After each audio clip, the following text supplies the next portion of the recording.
Hey guys, so it's weekend, so I'm going to get sponge gourd and I have okra here because I harvested yesterday. So here, come and join. So tingnan nyo ang garden namin. This is the front of our in front of our garden. So we have spring onion and we have also eggplants. Yan, no? Kunti na lang siya pero no, 4 months, no? Madami yan. At may ano din kami, ito yung sili, no? Chili, we have chili also, lots of chili and spinach, and this one moringa leaves, no? And we have also here ginger, no? This one is turmeric, no? Turmeric.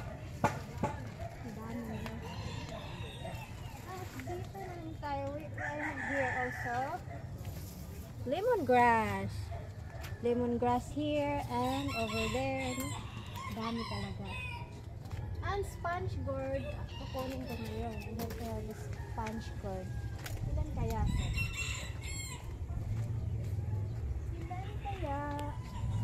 gourd. Ito.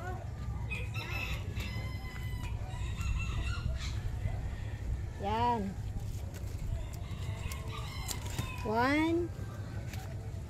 Saan pang iba? They're hiding. Saan si ito? Dito sa kabila, guys. Ayan. So, ilagay ko muna dito, ha. Ayan. Para ang pag-harvest maganda talaga. Pangalawa. 3. Yan pa ba? 3 lang dito. 3. Ay, meron pa sa itaas. May buyer kasi kami ngayon, guys. So, inano mo. Kukunin namin to. So, magkano bintahan yan? 50 pesos per kilo. So, ano bang pinaakyatan mo yan sa ano? Ano yan? Miracle? This is a miracle fruit. So, that's why we put it here. No? It's easy for us to harvest. No? Like this. So, saan mo ibinta yung mga ano mo ngayon? May buyer kasi ngayon. So, ilan ba yan? Ilan lahat dito. yan? I guess ito, 2 kilos to. So, every day may harvest kayo, diba? Every other day or Every other day. Twice a week.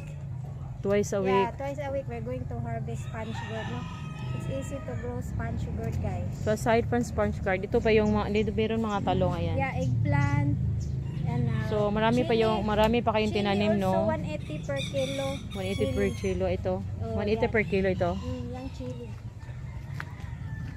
So, may chili. Yan, 180 per kilo yan. So, a lot of malunggay here, surrounded. So, ayan. Apat lang siya na wala na iba.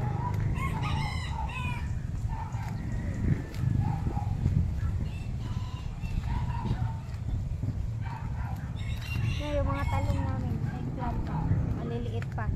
May bunga na siya. So, anong mga tinanim ni Mother last videos? Yung mga... yung spinach, additional namin dito. Saan nyo inilagay yung mga spinach? Dito, sa harapan, sa gilid. So, saan yung bagong area nyo na kailangan yung lagyan ng tanim? Yung bagong area. Ipakita mo yung bagong area na... Ito, yung bagong tinanim. Yan, ito yung alugbati sa Tagalog. Alugbati. Ayan. Alugbati, spinach, wala pang dahon. Wala pang dahon. So, bago pa to. Bago nila itinanim, guys. Ito yung bagong area nila. Extension sa inyong garden. Sa garden namin, guys. So, anong ginawa nyo para maisa lang? Ilagyan nyo ng... Ilagyan namin ng fence, guys. Pakita mo yung fence nyo, ginawa mo. Ito, simple lang, no? This gasto. So, we have a lot of trees here around the area. So, we put fence, this one. So, it's not expensive. It's cheaper one. So, less gastos talaga, guys. So, medyo malaki na yung garden nyo? Oo, I guess 400 square meter, guys. 400 square meter garden. Yes. So, Full siguro of, different plants. humans Vegetables. time, magbinta na kayo doon sa may kalsada. Ayan. Pwede na rin dyan. Kasi maraming mga customer. Ayan. So ano ba to? Ito yung chilitas. So lagyan nyo ng ano dito, bahay kubo. Baka dun yun sa sa kabila. Ang ganda naman Chinitas, oh. Pwede kayo mangmuni-muni dyan. Tatambay kami dito. Tambay ka? Upo kami dito pag katapos namin mag-harvest. So yan. Mag-aantay ako kasi ng buyer namin kasi dadaan siya. So twice a week or 3 times a week. Dadaan dito ang bibili na aming sponge gourds. Ang minsan naman dito lilipot ako sa kapitbahay namin. Tinda din ako dito. So dito pa lang, nakabenta na kayo. Oo, dito at saka yung buyer namin. So napakasimpleng buhay lang guys, no? At may makain pa, tapos may maano pa. Yan. You earn some money from the wages, no? Yes, Out guys. there. So, So guys, ipakita mo yung ibang area mo na ginawan kayo ng doon sa mother doon. doon. Nilagyan nila ng ng fence, no? Oh, yan. Kanina nilagyan ko yan ng guys. Tulungan niya si mother. Yeah, paglagay ng fence.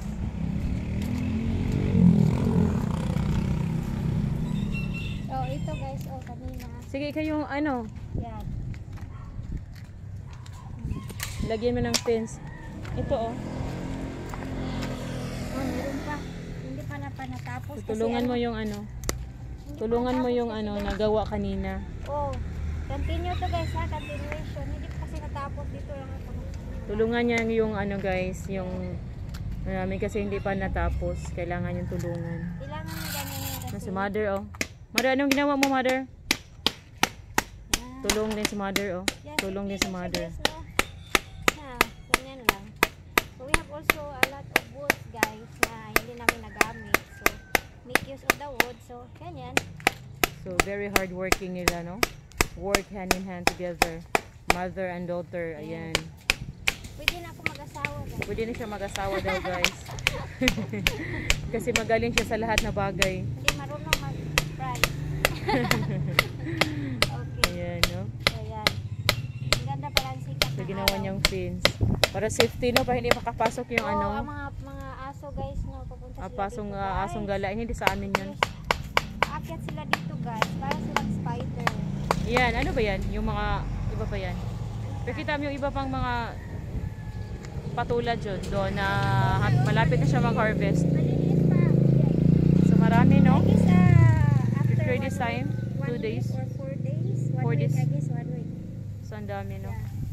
Maliliit pa. Oh, ang dami naming lemongrass. O kung gusto mang lemongrass, yan. So siguro in a few months Ito time, guys, lemongrass guys. Pag gusto mag-lechon guys. So, dito sila bibili guys. ayan. Yan, ang dami no? Kasi katabi ng kalsada lang ito. Yan. So pag marami na yung mga vegetables mo, di doon ka magbinta doon sa Oo. sa kalsada, di ba? Yan. So ako ang reyna dito sa sa lemongrass guys. So this guys is Sunday morning. So thank you so much for watching guys and your support. Okay.